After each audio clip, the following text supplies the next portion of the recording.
자신은 아무런 제한 없이 출소하겠다던 김용현이 날벼락과 같은 추가, 기소 소식에 방방 뛰었고 윤석열과 김건희를 향한 올라미는 점점 조여지고 있습니다.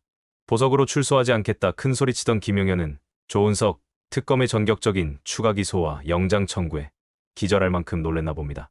조은석 특검이 불법으로 기소했고 피해 사실을 공표했다며 조은석 특검을 고발했습니다.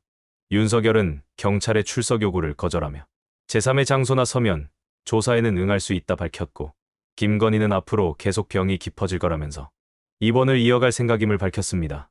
특검이 체포나 구속을 시도할 경우 관저에서 체포 저지를 위해 동원되었던 극우들과 재판 때마다 윤석열을 외쳐주는 자들을 선동해서 소요를 만들고 물리적 충돌을 일으키겠다. 작전을 짠 것인지 협박하는 것인지 모르겠습니다.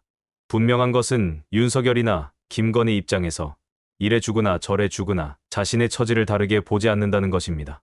불발된 한미정상회담 이야기 조금 하고 내란범들 소식을 계속 전하겠습니다.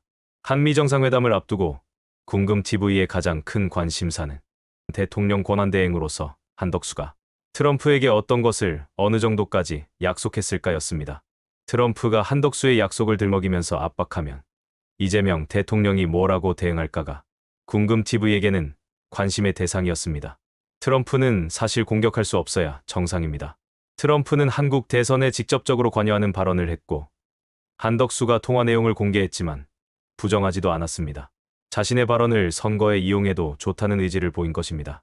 러시아나 중국이 미국이나 민주진영의 선거에 개입하고 있다 트럼프는 여러 번 주장했었습니다. 타국의 선거에 개입하는 것이 그만큼 큰 범죄이고 결례이고 민감한 문제여서 트럼프가 대선 전에 이용해왔던 것입니다. 그런 트럼프가 대한민국 대선에 사실상 개입하고 개입 조건으로 한덕수로부터 받아낸 약속은 트럼프가 입 밖으로 꺼낼 수 없는 것입니다. 대한민국 대통령이 먼저 꺼내지 않는 것만으로도 트럼프는 감사해야 할 일입니다. 한미 정상회담이 트럼프의 조기 귀국으로 무산되었지만 이재명 대통령에게 트럼프의 결례는 언제든 꺼내들 수 있는 좋은 카드로 남았습니다. 최하 무기징역이 예정된 내란 주동자 김용현.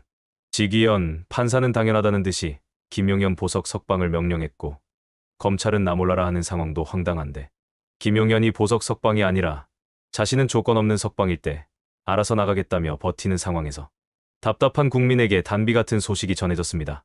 수사팀이 아직 완성되지도 않은 상태지만 내란 특검이 가동되자마자 조은석 특검이 발빠르게 움직이고 있습니다. 조은석 내란 특검이 다음 주 목요일 석방을 앞둔 김용현 전 국방장관을 위계에 의한 공무집행 방해 등의 혐의로 추가 기소했습니다.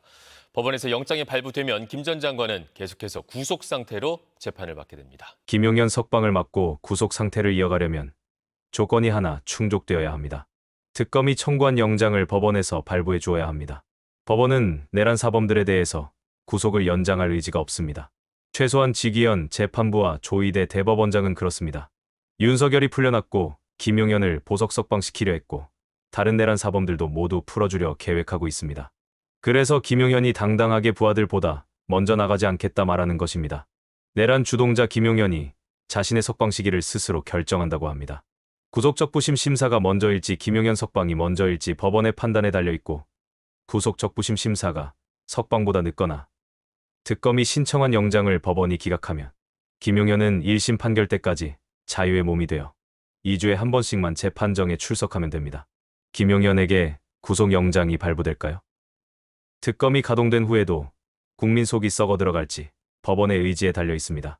윤석열 전 대통령의 12.3 비상계엄 관련 내란 사건을 맡은 조은석 특별검사가 수사를 개시하고 김용현 전 국방부 장관을 재판에 넘겼습니다. 조 특검은 오늘 오전 언론 공지를 통해 어제 야간에 김 전 장관을 위계에 의한 공무집행방해, 증거인멸 교사로 공소 제기했다고 밝혔습니다. 그러면서 법원에 신속한 병합과 추가 구속영장 발부를 요청하는 절차를 신속히 진행할 예정이라고 했습니다. 법원의 조건부 보석 결정을 거부하고 있는 김 전 장관이 구속기간 만기로 아무 조건 없이 석방되는 상황을 차단하기 위한 걸로 해석됩니다. 김 전 장관은 작년 12월 27일 내란 피의자 중 가장 먼저 구속 기소돼 오는 26일이면 6개월의 구속기간이 끝납니다. 김 전 장관은 지난 1월에 이어 지난 4월 또 보석을 청구했지만 구속기간 만료가 다가오자 스스로 청구를 취하했습니다. 그러면서 수감돼 있는 부하들보다 먼저 나갈 수 없다는 이유를 댔습니다. 하지만 재판부는 계엄 사태 관련자 접촉 금지, 1억 원 보증금 등 조건을 달아 직권으로 보석 결정을 했고, 김 전 장관 측은 구속 상태 연장과 다름없다며 서울고법에 보석 결정 취소를 요청한 상태입니다. 재판부가 내란 특검 요청에 따라 구속영장을 발부할 경우 김 전 장관의 구속기간은 연장되지만, 김 전 장관이 갑자기 태도를 바꿔 보증금 납부 등 보석 조건을 충족할 경우 석방될 가능성도 남아 있습니다. 가장 중요했던 대선이 있었지만 내란 사범들의 구속 만료일자는 대부분 알았습니다. 17일에 부랴부랴 발의된 형소법 개정안처럼 국회 차원에서 아무런 조치를 생각하지 못한 것은 정권도 바뀌었으니 검찰과 법원도 바뀔 것이다, 상식선에서 처리할 것이라고 생각한 탓일 것입니다. 아직도 검찰과 지기현에게 설마의 기대는 어리석음을 버리지 못했습니다. 조은석 특검이 추가 기소와 구속영장을 청구했지만 문제는 지기현 판사입니다. 지기현 부장판사가 이끄는 내란 사건 재판부가 특검 요청을 받아들이면 김 전 장관의 구속기간은 최대 6개월 연장될 수 있습니다. 지기현 판사가 특검 요청을 거절하면 김용현과 내란범들은 순차적으로 모두 석방됩니다. 조건이 없는 석방이니 내란범들이 단체로 MT를 가서 단합대회를 해도 불법이 아닙니다. 조 특검은 오늘 내란 수사를 맡았던 경찰 31명과 검사 42명을 선정해 파견해달라 요청했습니다. 이런 가운데 경찰 특수단은 윤석열 전 대통령이 3차 소환에도 불응하자 체포영장 신청 등에 대해 조 특검과 협의 중이라고 밝혔습니다. 윤 전 대통령은 경찰의 소환 요청에 수사 자체가 부적법하고 혐의도 성립되지 않는다는 진술서를 냈습니다. 그러면서 서면 조사나 제3의 장소에서의 조사에는 협조할 의향이 있다고 했습니다. 하지만 경찰은 서면 조사 등에 대해선 고려하지 않는 걸로 파악됐습니다. 조 특검이 수사 시작과 함께 내란 1, 2인자의 신병 확보를 위해 빠르게 움직이고 있습니다. 특검이 불법을 저지르고 있다는 김용현의 주장, 바로 팩트체크에 들어갑니다. 네, 일주일 뒤 구속기간이 끝나는 김용현 전 장관은 이 보석 결정을 거부하는 이례적인 모습까지 보였는데 특검의 기습적인 조치에 다시 구속될 위기에 몰렸습니다.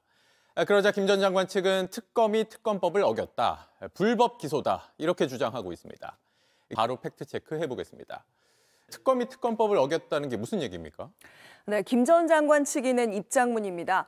특검법에 의하면 현재 특검의 수사 준비 기간이라 지금은 기소할 권한이 없다. 그러니까 특검의 추가 기소는 명백한 불법이다라는 주장입니다. 그런데 진짜 그런지 따져보겠습니다. 내란 특검법입니다. 네. 특별검사는 임명된 날부터 20일 이내 필요한 준비를 할 수 있다. 이렇게 돼 있습니다. 필요한 준비를 할 수 있다. 할 수 있다라고 표현을 했네요. 네, 바로 그게 핵심입니다. 특검법 어디에도 준비기간 20일을 반드시 채워야 한다. 이런 규정은 없습니다. 네. 그러니까 조은석 특검이 임명된 게 지난 12일, 그러니까 오늘로 8일째입니다. 이 특검법에 나와 있는 20일을 꼭 채워서 준비를 했더라면 아마 7월 초쯤 수사가 시작됐을 텐데요. 조 특검은 오늘 김용현 전 장관을 추가로 재판에 넘기면서 어제자로 수사를 개시했다 이렇게 밝혔습니다. 김 전 장관 측의 지적이 또 있죠? 네, 특검이 기소를 하면서 이 수사 내용까지 공표했으니까 특검법상 수사 내용 공표죄에 해당한다 이런 주장인데요. 일단 오늘 조은석 특검이 발표한 내용 쭉 읽어보시면 이게 전부입니다. 기소 사실에 대한 발표일 뿐 구체적인 수사 내용은 없습니다. 그리고 만약에 여기에 또 일부 그런 내용이 나와 있었다고 해도 죄가 되기는 어렵습니다. 이번 내란 특검은 다른 특검과 달리 국민의 알 권리 보장을 위해서 피의 사실 외에 수사 과정에 대해서는 언론 브리핑을 할 수 있다라고 이렇게 법에 명시했기 때문입니다. 네. 이 정도면 이 변호인단이 특검법부터 다시 읽어봐야 하는 거 아닐까 이런 생각도 듭니다.